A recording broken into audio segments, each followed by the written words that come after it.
இந்த முட்டை உலகமும் கூட ரொம்ப ஃபேமஸ். அதுதான் நாடறிஞ்ச விஷயமாச்சே. থালাপতি বিজয়ের সমাবেশে ভয়াবহ দুর্ঘটনা, ৩৯ জনের মৃত্যু, বহু আহত। তামিলনাড়ুর করুর জেলায় অভিনেতা রাজনীতিবিদ থালাপতি বিজয়ের নির্বাচনী সমাবেশে ভয়াবহ ভিড়চাপা দুর্ঘটনায় অন্তত ৩৯ জন নিহত হয়েছেন। নিহতদের মধ্যে নারী ও শিশু রয়েছে। এছাড়া আহত হয়েছেন আরও ৪০ থেকে ৪৫ জন। শনিবার বিকেলে বিজয়ের দল তামিলাগা, বেত্রি, কাজহগম এর আয়োজিত বিশাল জনসভায় লাখো মানুষ সমবেত হন। প্রত্যাশা চেয়ে অনেক বেশি ভিড় জমে যায়। দীর্ঘক্ষণ অপেক্ষার পর বিজয় মঞ্চে আসার আগেই অতিরিক্ত ভিড় ও বিশৃঙ্খলার কারণে হুড়োহুড়ি শুরু হয়। পর্যাপ্ত নিরাপত্তা ও নিয়ন্ত্রণ না থাকায় মুহূর্তের মধ্যেই পরিস্থিতি ভয়াবহ রূপ নেয়। স্থানীয় সূত্রে জানা যায়, তীব্র গরম ও পানির অভাবে অনেকে অজ্ঞান হয়ে পড়েছিলেন। সে সময় হুড়োহুড়ি শুরু হলে অনেকে পিষ্ট হয়ে মারা যান।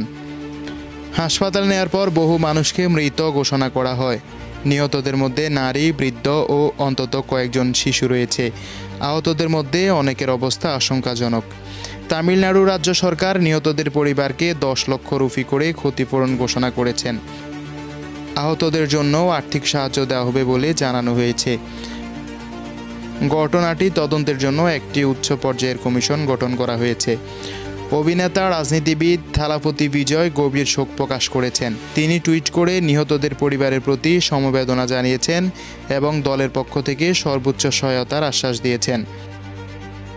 ভারতীয় গণমাধ্যম জানায়, পুলিশের পক্ষ থেকে সমাবেশ আয়োজনের ক্ষেত্রে অব্যবস্থাপনার অভিযোগে বিজয় রাজনৈতিক দল টিভিকে এর বিরুদ্ধে মামলা দায়ের করা হয়েছে। Desk report, Bartadesh news, Dhaka. தமிழ்நாட்டு மக்களுக்கு உணர்ச்சி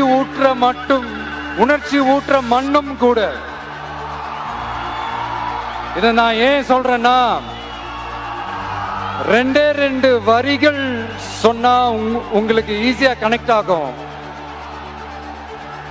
தமிழன் என்று சொல்லடா, தலை நிமிர்ந்து நில்லடா. எப்படி?